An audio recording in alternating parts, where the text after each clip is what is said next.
Here we look at drugs for the stomach.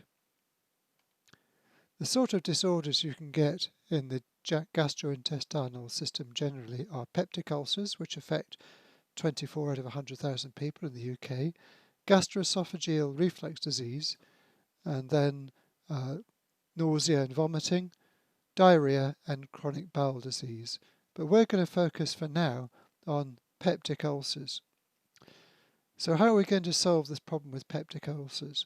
What happens in peptic ulcer is there's too much acid reaching the mucosa of the stomach. So to solve the problem, we're going to think about how acid is made, how the production of acid is controlled, and how we can influence either of those. In the stomach wall, there are pits. And the stomach wall, of course, is lined with epithelium. And outside here, we have lots of mucus, which is very high pH, so it's very alkaline. So that protects acid from attacking the stomach lining. But of course, acid is made in these pits. There are different types of cells in the epithelium. Some secrete gastric enzymes, but one type called Auxintic cells, or chief cells, Auxintic cells, produce acid. How do they do that?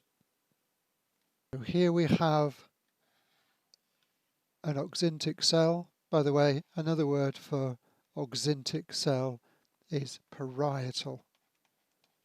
It's the same thing, two different words for the same thing. So it all starts off, so let's have a couple of neighbouring cells here.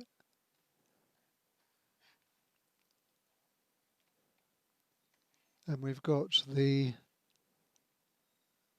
lumen inside of the stomach here. So it all starts off with carbon dioxide being combined with water to produce carbonic acid under the influence of carbonic anhydrase.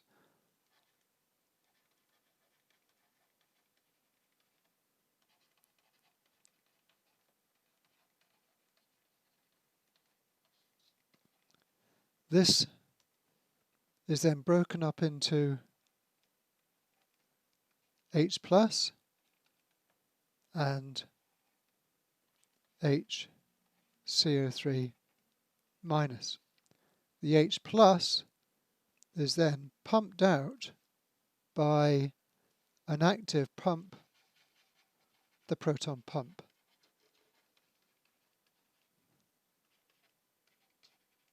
So we now have H plus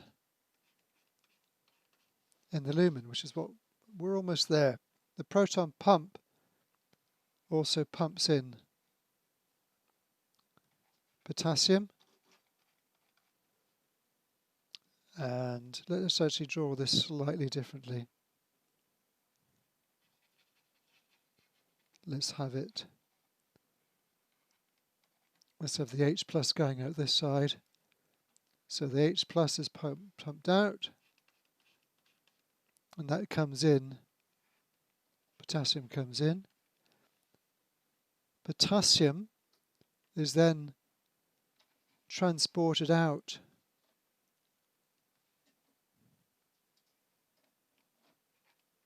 into the lumen again, along with chloride. So we now have HCl, which is what we wanted. Where does this chloride come from? The bicarbonate is extruded,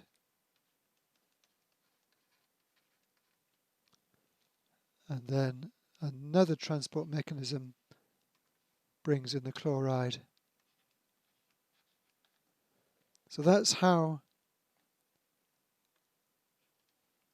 the HCl is made. So you can see there are several points here at which we could prevent the release of H+. The obvious one is inhibiting the proton pump or inhibiting carbonic anhydrase. Let's have a look at how this is controlled now. So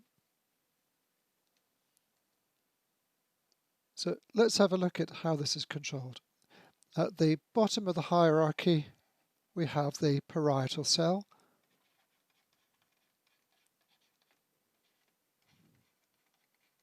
And that's producing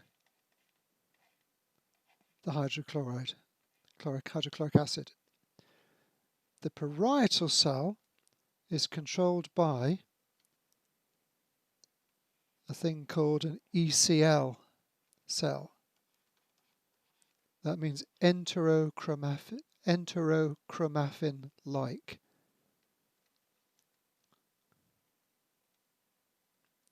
Don't know why, but it is. The ECL cell releases histamine.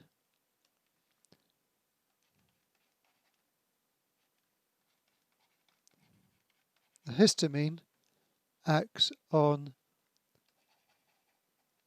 histamine receptors of the H2 type, so H2 histamine receptors. So the ECL stimulates parietal cell through histamine. The ECL cell is in turn under the control of a G cell,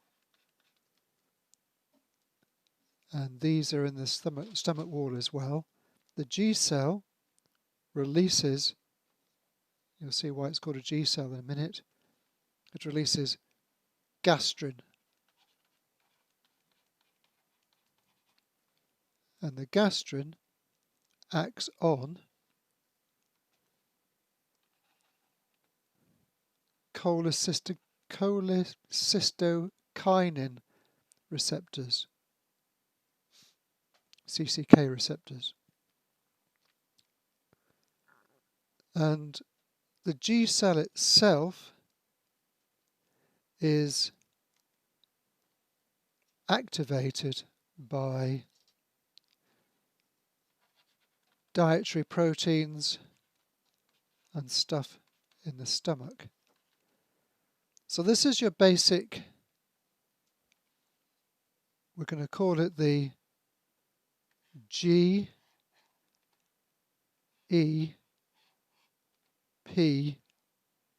control axis. So just to make things complete, you also have another cell in the stomach wall called a D cell, and that releases somatostatin.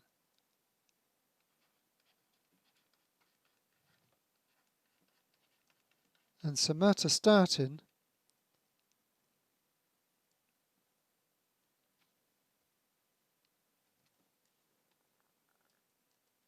inhibits the G cell. And the D cell is excited by acid. So we've got a nice control mechanism, and I'm going to add two or three more important points. Actually, two more points of control. There's two other types of receptor which are important here. The parietal cell also has M3 muscarinic acetylcholine receptors. And that's important because the input from the vagus nerve, the sympathetic nervous system, releases acetylcholine, and that stimulates the P cell. Let's put the letters of the cells in here. So this is a P, this is an E, and this is G, and this is a D. Right, so that's why anxiety causes more HCl to be released. That's why you get a stomachache if you're nervous or stressed. The other point of control is you have on the ECL cells a funny, rather unusual receptor, or one that I'm not familiar with anyway, so I guess that makes it unusual as far as I'm concerned, is a prostaglandin receptor.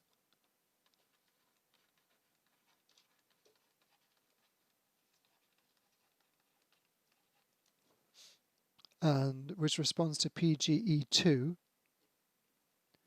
And when you activate these receptors, you inhibit the release of histamine.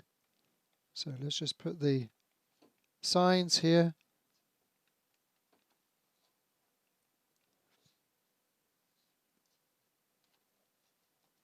That's why it's a bad idea to take aspirin if you've got gastric ulcer, because ultimately the pathway which leads to the release of these prostaglandins is dependent on COX-2, and that's inactivated by aspirin. So when you take aspirin, you inactivate this COX-2 enzyme, so you get less prostaglandin signaling, and that means you remove this inhibition from here, and so you end up with more HCl being produced.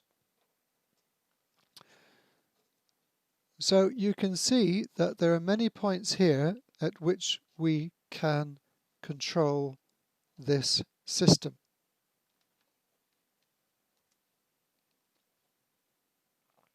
Let's make a bit of a space so that we can draw these drugs in. So the first one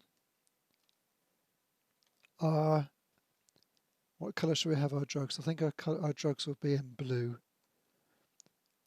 Proton pump inhibitors.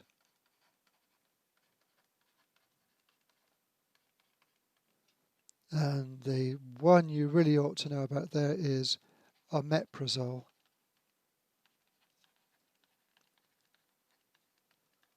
So they inhibit the proton pump, which is here.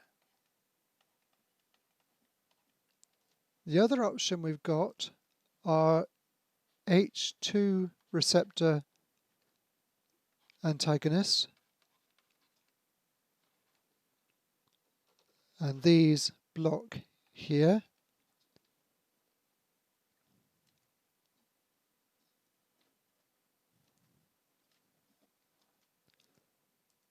And the drug you want to know here is cimetidine.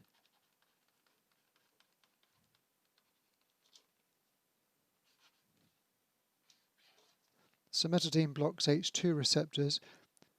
That's different. So these are antihistamines basically, but they're different to the antihistamines in hay fever because they attack H1 receptors. And the third group you want to know about are blockers of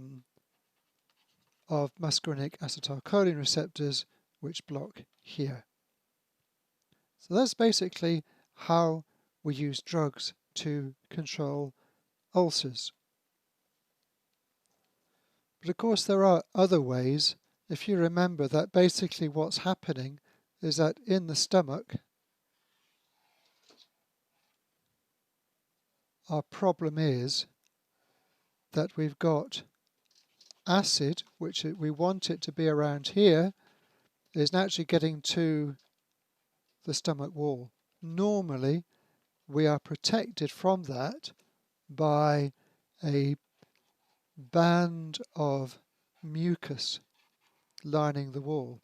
So what we can do is we can increase that mucus by stimulating secretion, or we can actually mimic it by giving drugs which effectively cause this big sticky ball of sticky stuff inside here. The other thing we can do, of course, is simply to raise the pH again artificially with antacids. So, in other words, an alkaline. And that's what a lot of the neutralizing antacids do. Newer drugs aim to hit the prostaglandin receptors, and there are plenty of other targets there as well, especially if you start looking back at the details of how the acid is made.